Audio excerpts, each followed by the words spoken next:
Singareni Ramagundam region 1 లో నిర్దేశిత బొగ్గు ఉత్పత్తి లక్ష్యాలను చేర్చుకునేందుకు ప్రణాళికలు సిద్ధం చేస్తున్నట్లు SO2 GM గోపాల్ సింగ్ దిశానిర్దేశం చేశారు.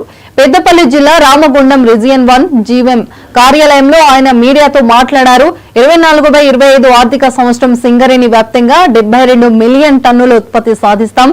RG1 48.40 లక్షల టన్నుల బొగ్గు ఉత్పత్తి లక్ష్యాలను సాధించేందుకు కార్మికులను సమాయుత్తం చేయనున్నట్లు గోపాల్ సింగ్ చెప్పారు.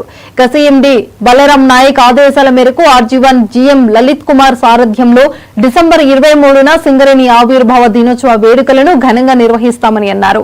ఆవిర్భావ దినోత్సవ వేడుకలో వివిధ రకాల పోటీలు నిర్వహిస్తున్నాం. కార్మికులు, కార్మిక కుటుంబాలు పాల్గొని విజయవంతం చేయాలని గోపాల్ సింగ్ కోరారు.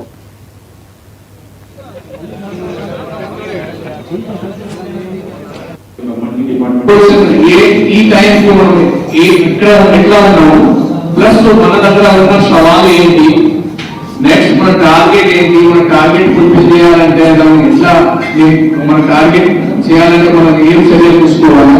సో దీని గురించి ఒక మల్టీ డిపార్ట్మెంట్ టీమ్ అంతా తయారు చేసేసి, ఆ మల్టీ డిపార్ట్మెంట్ టీమ్స్ ఎట్లా అంటే దానికి team leader area general manager, SO2 GM, area engineer, area finance HOD, area personal and area ID, వాళ్ళందరూ కూడా యూనియన్ వాళ్ళతో కలిసి అక్కడ మైండ్